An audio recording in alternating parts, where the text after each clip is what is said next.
সাংবাদিক বন্ধুগণ আমাদেরকে প্রশ্ন করেছেন, এই আন্দোলনে আপনাদের কতজন লোক শহীদ হয়েছে?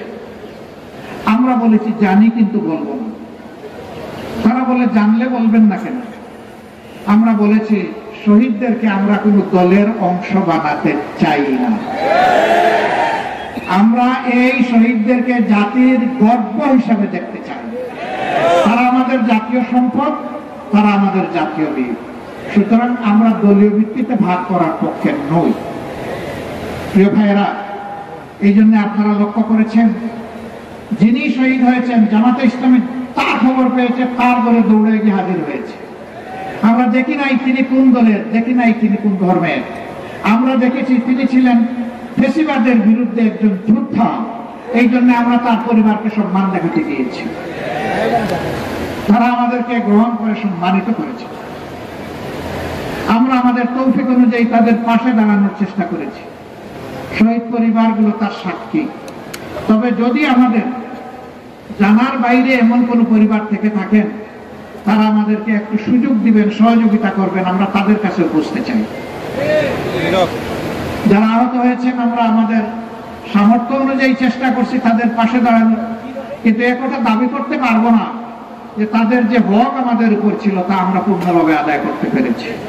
আমাদের একটা অন্তর ছিল, তাদের প্রতি ভালোবাসা ছিল, দায়বোধ ছিল, একটা প্রবল অনুভূতি ছিল, একটা আবেগ ছিল। সেই জায়গা থেকে আমরা তাদের কাছে ছুটে গিয়েছি। আমরা আমাদের সহকর্মীদেরকে সারা বাংলাদেশে অনুরোধ করেছি, পরামর্শ দিয়েছি, তাদের কাছে যান, সান্ত্বনা দিন, কিছু করার যদি সামর্থ্য থাকে তাই করুন। আমরা বগুড়াবাসীকে অনুরোধ করবো, একটি সৌভাগ্যের ব্যাপার। জাতির জন্য যারা লড়াই করেছে তাদের খেদমত করা বিশাল সৌভাগ্যের ব্যাপার। আপনারা এই সৌভাগ্য হাতছাড়া করবেন না ইনশাআল্লাহ। তাদেরকে আপনারা সমাদর করবেন। এই এলাকার প্রত্যেকটা শহীদ পরিবার সেই 2009 সালের 26 এবং 27 ফেব্রুয়ারি থেকে শুরু করে 5 আগস্ট পর্যন্ত যাদেরকে এই খুন করা হয়েছে, সেই শহীদ পরিবারগুলোকে আপনারা পরম শ্রদ্ধায় বুকে আপনারা ধারণ করবেন, যাবেন, তাদের কথা শুনবেন, সান্ত্বনা দিবেন, সাহস যোগাবেন, আপনার সামর্থ্য অনুযায়ী পাশে থাকবেন। আল্লাহ আপনাদের মর্যাদা বাড়ায় দিবেন ইনশাআল্লাহ। আমরা এমন একটা বাংলাদেশ করতে চাই যেই বাংলাদেশে কোনো বৈষম্য থাকবে না। কেউ থাকবে 15 তলায় আর কেউ থাকবে গাছতলায়, এটা আমরা মানব না। কেউ খাবে কেউ খাবে না, এটা মানব না। কারো সন্তান বিদেশে বিলাসবহুল গাড়ি চালিয়ে লেখাপড়া করবেন আর গরিবের সন্তান বাংলাদেশে তার ন্যায্য শিক্ষার অধিকার পাবে না, তা আমরা মানব না। তাকে অবশ্যই শিক্ষা দিতে হবে। শিক্ষা পাওয়া তার অধিকার, তার মৌলিক নাগরিক অধিকার। আমরা এমন একটি বাংলাদেশ চাই যেই বাংলাদেশে হিংসা, হানাহানি এবং প্রতিশোধের রাজনীতির কবর রচনা করতে চাই। শুধু প্রতিশোধের উপর প্রতিশোধ, তাহলে এই জাতি বাঁচবে কিভাবে? এর একটা জায়গায় পরিসমাপ্তি হওয়া উচিত। এই জন্য আমরা বলেছিলাম দল হিসেবে আমাদের উপর যে বড় বড় অপরাধ করেছে ফ্যাসিস্ট সরকার, আমাদের নেতৃবৃন্দকে খুন করেছে, কার্যালয়ে তালা দিয়েছে, ঘর বাড়ি বুলডোজার দিয়ে গুড়িয়ে দিয়েছে, আমাদের নিবন্ধন কেড়ে নিয়েছে, প্রতীক কেড়ে নিয়েছে, আমাদেরকে নিষিদ্ধ করেছে, মোটা দাগের যে অপরাধগুলো করেছে তার জন্য আমরা তাদের বিরুদ্ধে প্রতিশোধ নেব না। কিন্তু তারা যাদেরকে খুন করেছে, গুম করেছে, পঙ্গু করেছে, মানুষের টাকা চুরি করে বিদেশে নিয়েছে, তার প্রত্যেকটার বিচার হতে হবে। আমরা প্রতিশোধের রাজনীতি করবো না, আবার বিচার চাই, এই দুইটা মিলাবো কিভাবে? হ্যাঁ, প্রতিশোধের রাজনীতির মানে হচ্ছে আইন হাতে তুলে নেওয়া। আমরা সবচেয়ে বড় মজলুম দল হিসাবে আহ্বান জানিয়েছিলাম সহকর্মীদেরকে এবং দেশবাসীকে, আল্লাহ তাআলার এই নিয়ামতের জন্য শুকরিয়া আদায় করুন, শান্ত থাকুন, ধৈর্য ধরুন।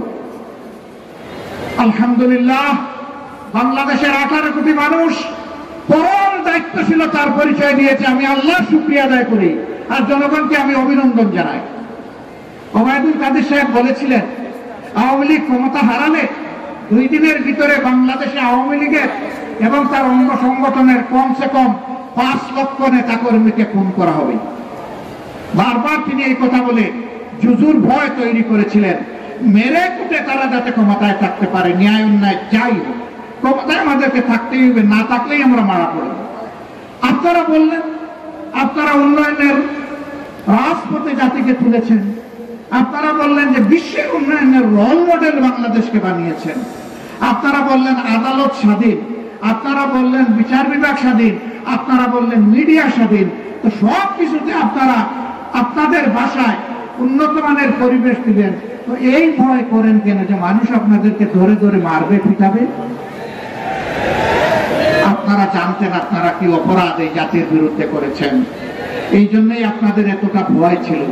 কিন্তু তারপরে আপনারা দায়িত্বহীন, কাণ্ডজ্ঞানহীন, আপনারা ফ্যাসিস্ট হতে পারেন, এই জাতি দায়িত্বহীন, কাণ্ডজ্ঞানহীন এবং ফ্যাসিস্ট নয়। এত বড় বিপ্লবের পরে 5 লক্ষ মানুষ মারা গিয়েছে, 5,550 জন না মারা যায়নি। জাতি প্রমাণ করেছে যে এই দেশের মানুষ শান্তিপ্রিয় এবং দেশকে তারা ভালোবাসে। আমরা এই জাতির প্রতি দারুণ আস্থাশীল, বিশেষ করে আমাদের তরুণ সমাজের প্রতি আস্থাশীল। তারুণ্যের একটা কিছু থাকে, গরম ভাব। আমি একদিন মিরপুর 10 নম্বর থেকে যাচ্ছি সংসদ ভবনের দিকে, হঠাৎ একটা পিলারের দিকে আমার নজর পড়লো। এই বিপ্লবের পরে ছেলেমেয়েরা ওখানে অনেক কিছু গ্রাফিতি লিখেছে, একটা স্লোগান, রক্ত গরম মাথা ঠান্ডা। আল্লাহু আকবার। এরা তার প্রমাণ দিয়েছে গোটা বিপ্লবের সময় জুড়ে রক্ত তাদের গরম ছিল, অন্যায়ের কাছে মাথা নত করেনি, কিন্তু মাথা তাদের ঠান্ডা ছিল, তারা কোনো বিশৃঙ্খলা সৃষ্টি করেনি। এই সমাজকে নিয়ে আমরা গর্বিত। এই যুব সমাজ তোমাদেরকে স্যালুট। আমরা আগামীর বাংলাদেশ ওদের হাতে তুলে দিতে চাই। আমরা আমাদের যুবকদেরকে, তরুণ তরুণীদেরকে এমন শিক্ষা দিতে চাই যেই শিক্ষা তাদেরকে মানুষ হতে শিখাবে, আল্লাহকে ভয় করতে শিখাবে, দেশকে ভালোবাসতে শিখাবে, মানুষকে ভালোবাসতে শিখাবে, এবং তাদের শিক্ষার সাথে সাথে তাদের যোগ্যতা অনুযায়ী যে কাজ তাদের হাতে চলে আসবে। কোন মামা খালুর কোন তদবির এখানে চলবে না। যার যার মেধা এবং যোগ্যতা অনুযায়ী সে তার কাজের উপহার তার হাতে পেয়ে যাবে। সেই বাংলাদেশের স্বপ্ন আমরা দেখি। আমরা ওই বাংলাদেশের স্বপ্ন দেখি যেই বাংলাদেশে বিচারকের চেয়ারে বসে কোনো দুর্বৃত্ত ঘুষ খাওয়ার চিন্তা করতে পারবে না। যদি ঘুষের দিকে হাত পড়ে তার হাত পুড়িয়ে দেওয়া হবে। ন্যায় বিচারের জন্য এই আদালত থেকে ওই আদালতে ঘুরাতে হবে না। শ্রমিকদেরকে তাদের ঘাম জড়ানো শ্রমের পর বেতন এবং ভাতা পাওয়ার জন্য রাস্তায় নেমে দাবি আদায়ের আন্দোলন করতে হবে না। সেখানে মালিক এবং শ্রমিকের মধ্যে বন্ধুত্ব আমরা পাঠিয়ে দেব। মালিক তার শ্রমিককে সন্তানের মতো ভালোবাসবে, শ্রমিক তার মালিককে পিতার মতো মহব্বত করবে, সম্মান করবে। আমরা সেই পরিবেশ শিল্পাঙ্গনে ইনশাআল্লাহ নিশ্চিত করতে চাই। প্রিয় ভাইরা, এই বাংলাদেশকে আমরা বলছি কি বাংলাদেশ? বৈষম্যহীন, দুর্নীতিমুক্ত, তারুণ্য নির্ভর এবং মানবিক বাংলাদেশ। আমরা কি সবাই সেই বাংলাদেশ চাই? যদি আমরা সকলেই এই বাংলাদেশ চাই, তাহলে আপনাদের মাধ্যমে সারা দেশবাসীর কাছে আমার আহ্বান যে আসুন আল্লাহ কোরআনের ভিত্তিতে যে বিধান সকল অপূর্ণতা এবং কলুষতার ঊর্ধ্বে পরিপূর্ণ বিধান, সমস্ত সৃষ্টির স্রষ্টা আল্লাহ রাব্বুল আলামিন যে বিধান দিয়েছেন, সেই মানবিক বিধানে আরেকটি মানবিক বাংলাদেশ নতুন করে আমরা গড়ে তুলি। আপনারা কি এই বাংলাদেশ চান?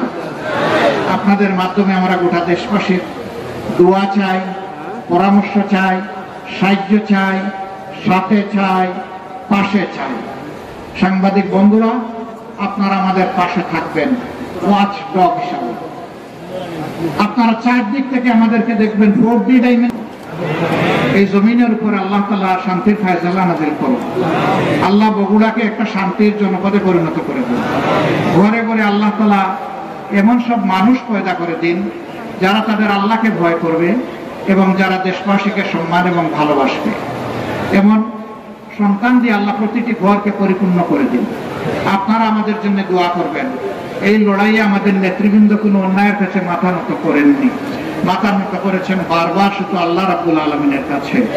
আমরাও যেন শুধু আল্লাহর কাছে মাথা নত করতে পারি, আর কারো রক্ত চক্ষুকে আমরা যেন পরোয়া না করি, পাত্তা না দিই।